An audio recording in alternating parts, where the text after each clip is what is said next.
Como eu não posso tocar a música do Pirata do Caribe aqui, senão eu vou ser desmonetizado. Na verdade, eu nem sou monetizado, mas o YouTube vai reclamar comigo. Farei no violão. Presta atenção.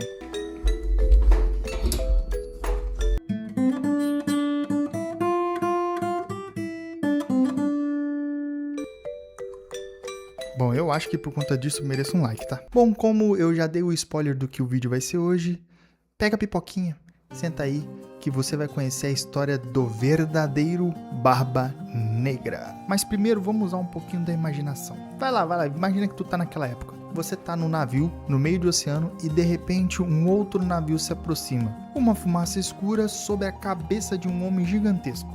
E o cabelo dele tá em chamas. Ele te olha e dá um sorrisinho calmo. Bom, você não sabe ainda, mas acabou de ver a personificação do medo. E essa personificação ela tem um nome. Se chama Barba Negra, o pirata mais temido que já existiu. E sabe qual é o mais louco? Ele precisou apenas de 3 anos para se tornar essa lenda que a gente conhece até o dia de hoje. Então fica comigo até o final desse vídeo porque você vai conhecer a história real do nosso famoso e infame Barba Negra. Bom, acredite você ou não, Barba Negra foi uma criança, sim. E o nome dessa criança, fofinha e bonitinha, era Edward Teach. Ele nasceu por volta de 1680 na Inglaterra, em uma cidadezinha chamada Bristol. Por que a gente tem que conjecturar? Porque não existem muitos registros da infância do Edward. Bom, ele era uma criança simples, numa família comum, e que ninguém imaginava que aquele menino ia virar o nome mais temido dos mares.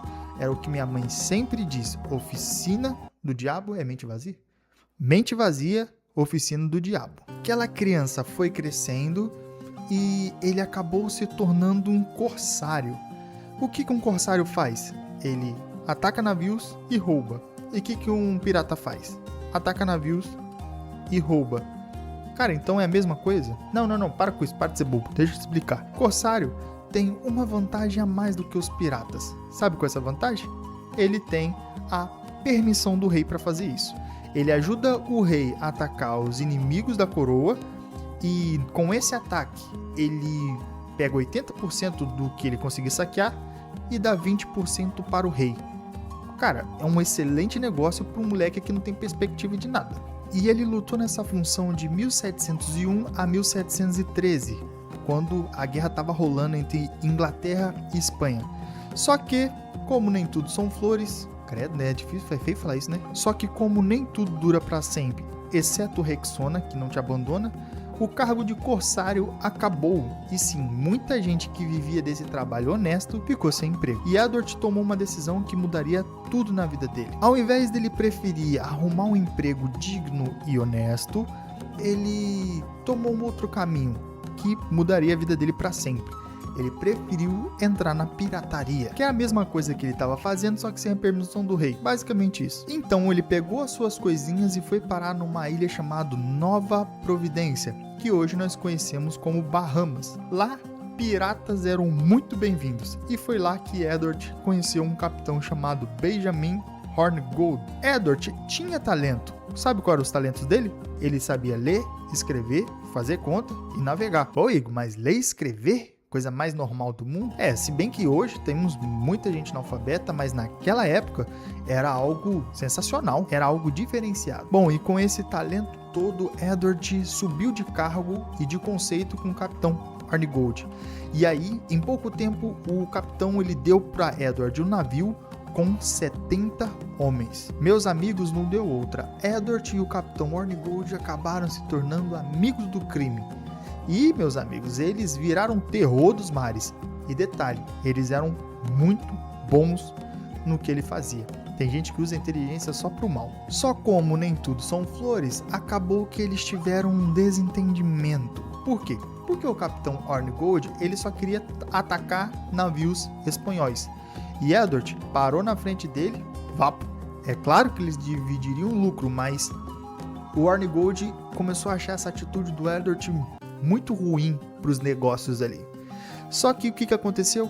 Edward não queria saber, continuou atacando qualquer um e os dois acabaram brigando. Bom, e depois dessa briga, em 1717, o capitão Hornigold acabou desistindo da vida de pirata aceitou o perdão do rei. Eu acho esquisito, né? Ele aceitar o perdão do rei, mas foi isso que aconteceu. Ele aceitou o perdão do rei e viveu uma vida honesta, até ficar velho de barba branca. E foi nessa saída do capitão Ornigold que Edward assumiu o controle total de todas as frotas sozinho. E aí surge o nascimento do Barba Negra. No fim de 1717, ele capturou um navio francês chamado Concórdia e transformou ele numa máquina de guerra com 40 canhões. E ele deu um novo nome para esse navio: Ken Anne Revenge. Se liga no meu inglês, que significa a vingança da Rainha Ana. E foi aí que Edward criou o personagem que o mundo todo nunca mais esqueceu. Ele deixou a barba crescer e trançava ela com fitas. Não somente isso. O detalhe ali que ele deixava é que ele colocava pavios acesos, tanto no chapéu quanto na barba. Você sabe por quê? Porque no meio daquele ataque todo ele ficava com a cara toda chamuscada e o pessoal ficava com medo disso. Eu acho que isso é bobice. Bom, as pessoas diziam que quando ele atacava um navio e aparecia com a cara toda chamuscada, os outros diziam que ele parecia ter saído do próprio inferno. É lógico, o cara é doido. Mas foi assim que ele deixou de ser o Edward Teach e se tornou o infame Barba Negra. O medo, na verdade, era a arma secreta dele, porque Barba Negra preferia assustar do que matar. Ele preferia assustar e isso faz muito sentido. Por quê? Se o inimigo se rende só de olhar para ele não precisava lutar. Ele criou até uma bandeira própria, um esqueleto com chifres segurando uma lança apontada direta para o coração. E funcionava muito bem. Navios se rendiam assim que via o Ken Anne Revenge. Caraca, eu tô ficando bom nisso. Só que, meu amigo, quanto maior a altura, mais alto ele é. Com tantos ataques, o rei da Inglaterra mandou um caçador atrás dele, um corsário chamado Old Roger. Bom, Barba Negra, sabendo disso, ele teve uma ideia genial e meio que controversa. Ele fez o próprio navio encalhar de propósito numa praia na Carolina do Norte. Bom, muita gente achava que isso foi um acidente, mas provavelmente não foi. Sem o navio principal, o que ele fez? Ele fez um acordo com o governador local e voltou a ser um corsário oficial.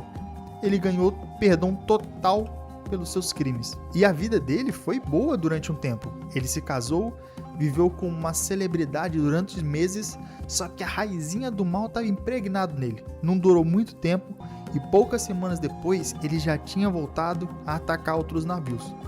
O governador não gostou nada disso e deu um ponto final. O que aconteceu? Em novembro de 1718, um tenente chamado Robert Mineford, foi enviado para capturá-lo. E ele acabou encontrando o navio do Barba Negra ancorado numa ilha. E ele não decidiu atacar de imediato.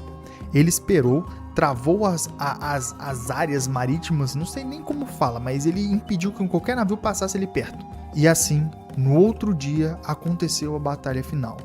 Os navios trocaram tiros de canhões e a tripulação se enfrentaram corpo a corpo. E Barba Negra acabou levando um tiro na perna. E sabe o que ele fez? Ele sorriu e parabenizou aquela pessoa que tinha dado um tiro na perna dele. Mas não teve outro jeito. Ele era doido, mas não era de ferro. Ele acabou tomando 5 tiros e levou mais de 20 cortes de espada. E você sabe o que aconteceu com ele depois disso? Ele morreu. O tenente, querendo dar uma de doido também, acabou cortando a cabeça dele e pendurou no mastro do navio, como um troféu para provar que o monstro tinha caído. Antes de morrer, dizem que Barba Negra falou uma frase muito forte, que somente ele e o diabo sabiam onde é que estava o tesouro dele, e aquele que vivesse mais ficaria com tudo. Já sabemos quem morreu primeiro. Bom, em 3 anos de pirataria, ele acumulou uma fortuna gigantesca. Hoje seria próximos aos 100 milhões de dólares. Eu achei pouco. É o que eu tenho de FGTS. Agora, olha que legal. Em 1996, mergulhadores acabaram encontrando os destroços do, presta atenção, Ken Anne Revenge. Com mais de 400 mil itens foram recuperados. Olha só que bacana. Aí você pode me perguntar, eles acharam os 100 milhões de dólares? Não, só achou colher, garfo, essas coisas. É tipo você perder uma carteira, Tá os documentos ali, mas não tem mais o dinheiro. A teoria mais aceita até hoje é que ele escondeu tudo naquele acidente, que ele naufragou o barco e tudo mais. E até hoje ninguém sabe aonde está esse tesouro. Será mesmo que não sabe? E é isso, meus amigos. Barba Negra viveu apenas 3 anos de pirata. Mas nesse tempo ele criou um personagem tão forte que virou lenda até o dia de hoje. Virou filme, jogos, séries, vídeos. E o mais interessante é que por trás de um monstro tinha um homem inteligente, calculista. Olha que homem bom. E esse foi o vídeo de hoje. Se vocês curtiram, não esqueça de deixar o seu like. Dá um trabalho danado de fazer isso aqui. Eu faço de coração por vocês e pra vocês. Até a próxima aí. Foi!